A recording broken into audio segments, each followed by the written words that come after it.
इस सेशन में हम रीजनिंग एबिलिटी के नेक्स्ट टॉपिक कोडेड इनइक्वालिटीज के बारे में डिस्कस करेंगे। कोडेड इनइक्वालिटीज भी बड़ा इंटरेस्टिंग और इजी टॉपिक है। कोडेड इनइक्वालिटीज का क्या मतलब होता है? कोडेड इनइक्वालिटीज का मतलब है जब भी हमें दो वेरिएबल को कंपेयर करना हो एक पर्टिकुलर पैरामीटर में, तो जब भी हम दो वेरिएबल को कंपेयर करते हैं तो हमारे पास 3 पॉसिबल केस बनते हैं।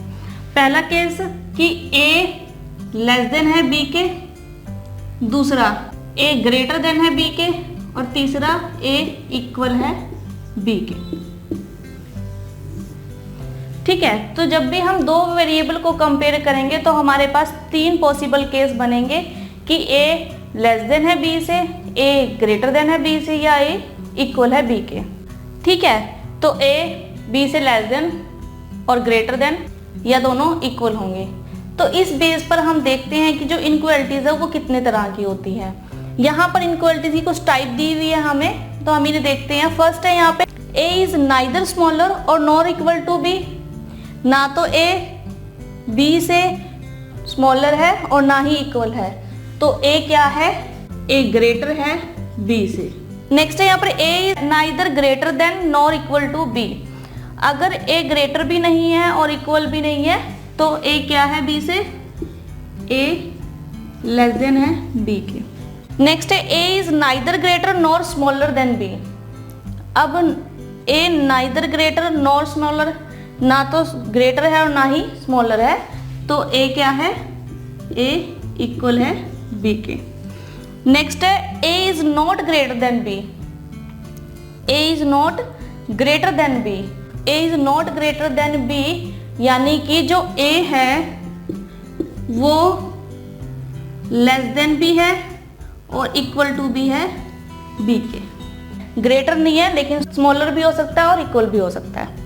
नेक्स्ट है a is not smaller than b, अब a b के स्मॉलर नहीं है तो a जो है वो ग्रेटर और इक्वल टू है b के। तो यहाँ पर हमने इनइक्वालिटीज की टाइप देखी कि अगर a स्मॉलर और इक्वल नहीं है तो ग्रेटर देन है, अगर a ग्रेटर और इक्वल नहीं है तो लेस देन है, और अगर a ग्रेटर और स्मॉलर दोनों नहीं है तो इक्वल होगा। ठीक है, और अगर a ग्रेटर है तो लेस देन और इक्वल टू होगा, और अगर a स्मॉलर है तो ग्रेटर देन और इक्वल टू होगा b के। तो यहाँ पर हमें 5 टाइप्स की इनइक्वालिटीज दी हुई है, और हमें जब भी दो वेरिएबल को कंपेयर करना होगा तो हम ये पॉइंट ध्यान में रखेंगे कि जब भी हम दो वेरिएबल को कंपेयर करेंगे तो a या तो लेस देन हो सकता है b के, या ग्रेटर देन हो सकता है b से, या फिर a जो है वो इक्वल हो सकता है b के।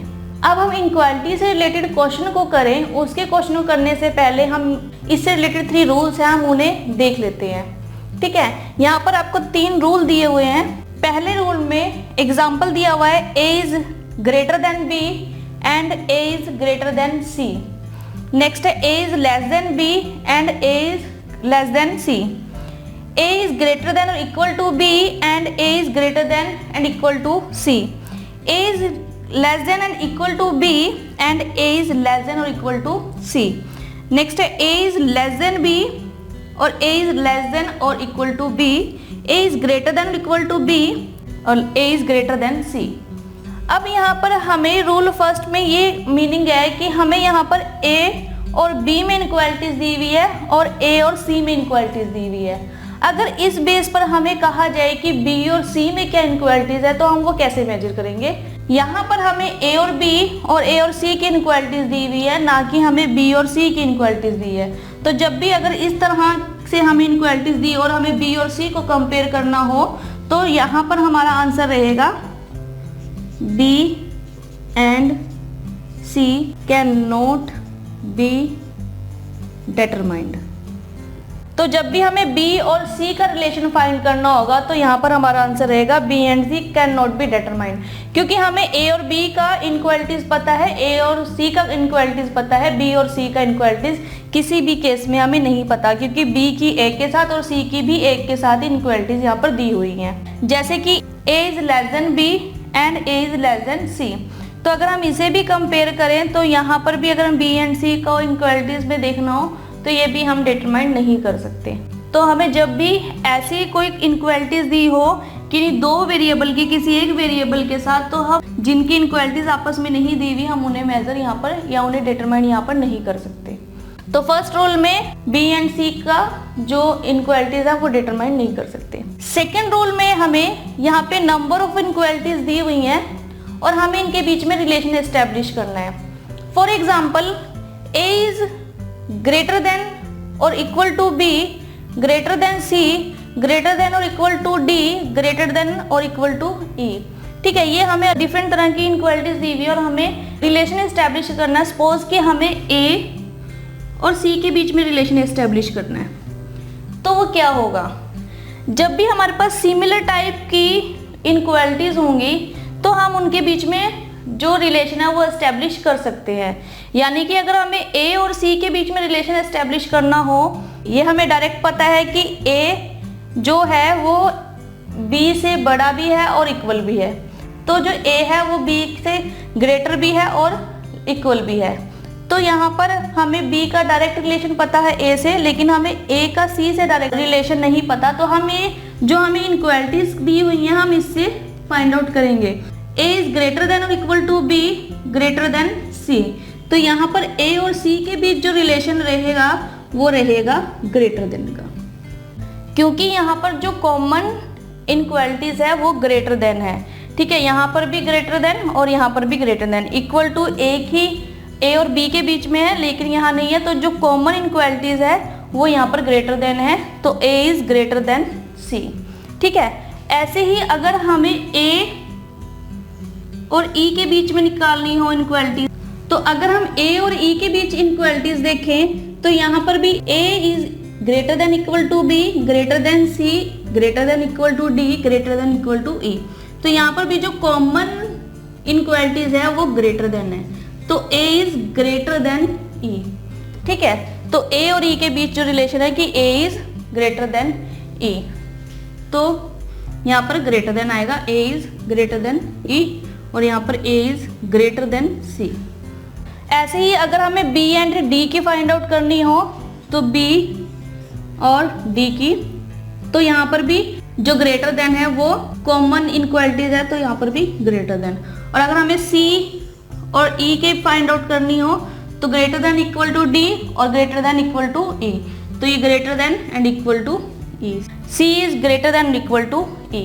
सेकंड रूल में क्लियर है कि जब भी हमें सिमिलर इनक्वालिटीज दी हो तो हम लोग जो है किन्हीं दो वेरिएबल के बीच में रिलेशन एस्टेब्लिश कर सकते हैं। ठीक है, अगर हमें जो सिमिलर इनक्वालिटीज दी होंगी। थर्ड रूल डिस्कस करते हैं। थर्ड रूल में है कि जब हमारे पास जो इनक्वालिटीज है वो डिसिमिलर हो, सिमिलर ना हो। जैसे कि आप यहाँ एक एग्जांपल देख रहे हो, a is less than b less than equal to c greater than equal to d greater than e। ठीक है, तो अगर हमें इसका रिलेशन फाइंड आउट करना हो दो वेरिएबल के बीच तो हम वो कैसे करेंगे। अब अगर हमें a और c का यहाँ पर रिलेशन फाइंड करना हो तो क्लियर है कि लेस देन है, क्योंकि जो कॉमन इनक्वालिटी है वो यहाँ पर लेस देन है। ठीक है, अगर हमें a और d के बीच इनक्वालिटी फाइंड आउट करनी हो तो a एंड d के बीच a less than b less than equal to c greater than equal to d। अब a लेस देन और ग्रेटर टू d या इक्वल आ सकता है यहाँ पर। ठीक है, लेकिन जब भी हमारे पास डिसिमिलर इनक्वालिटीज होंगी तो हम उनके रिलेशन को कभी भी एस्टेब्लिश नहीं कर पाएंगे, क्योंकि हमें पता ही नहीं है कि a बड़ा है d से, a छोटा है d से या a इक्वल है d के। तो जब भी हमारे पास डिसिमिलर इनक्वालिटीज होंगी तो उस केस में हमारा आंसर होगा कांट बी डिटरमाइंड। तो इस केस में हमारा आंसर होगा कांट बी डिटरमाइंड। ठीक है, तो जब भी डिसिमिलरिटीज होंगी हमारे पास इनक्वालिटीज में तो हमारा आंसर होगा कांट बी डिटरमाइंड। डिसिमिलरिटीज कौन कौन सी होती हैं, जहां पर लेस देन और ग्रेटर देन, लेस देन और इक्वल टू, ग्रेटर देन और इक्वल टू, जहां पर लेस देन और greater than and equal to, और लेस देन इक्वल टू और ग्रेटर देन। ठीक है, जहां पर ये इनक्वालिटीज आपको दिखें दिस सिमिलर वाली तो वहां पर हमारा आंसर होगा कांट बी डिटरमाइंड। तो यहाँ पर अब आपको तीनों रूल क्लियर हैं कि अगर a और b और a और c के बीच हमें रिलेशन पता है, इनक्वालिटीज पता है, तो हम b और c के बीच में इनक्वालिटीज फाइंड आउट नहीं कर सकते, ठीक है। और अगर हमारे पास सिमिलर इनइक्वालिटीज हैं तो हम लोग डेफिनेटली दो वेरिएबल के बीच में इनइक्वालिटीज फाइंड आउट कर सकते हैं, ठीक है। थर्ड रूल में है कि अगर डिसिमिलर है इनइक्वालिटीज में तो हम उनके बीच में भी रिलेशन एस्टेब्लिश नहीं कर सकते, ठीक है। तो आपको बेस क्लियर है। अब हम इससे रिलेटेड कुछ एग्जांपल्स करते हैं।